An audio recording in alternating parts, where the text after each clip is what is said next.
So this past weekend, my friends invited me to go to Cape May. Now, for me, Cape May is a little bit far. It's about 3 hours away from where I live. Without traffic, it's 2. So I was always kind of debating. I was like, I don't know. But, I haven't been to Cape May since I was like 8 years old. So I was like, I kind of want to go and I want to see it.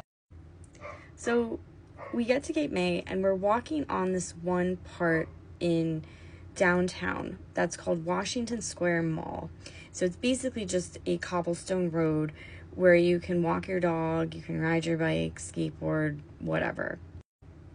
There's some cars, but it's only in the crossroads, but mostly it's just people shopping.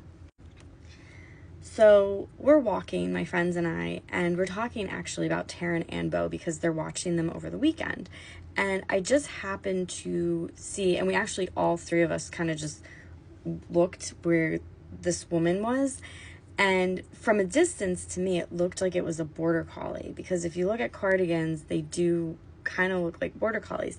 But if it's a cardigan Welsh Corgi, it's a pretty rare sighting.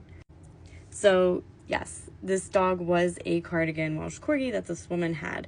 And what was crazy was she saw me and I just happened to yell across and say, "Hey, is that a cardigan Welsh Corgi?" And she goes, "Yeah." And I said, "Can we say hi?" And she goes, "Yeah, come on over." So we get to talking and I show her a picture of Bo, I show her a picture of Taryn, and she asks me, "Where did you get your dogs from?"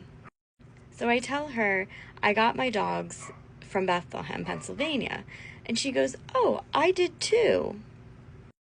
She says the breeder's name, like the company name. Now, I'm not going to say it on here, obviously, for privacy. I said, "Yeah, that's crazy. We got all 3 of our dogs from this breeder." And she goes, "3? I thought you said you had 2. So I mentioned to her our old dog, my dad's dog, really, JR, who passed away in 2020, who's actually, for context, Taryn's great-grandfather. So she goes, "Wait, I know JR."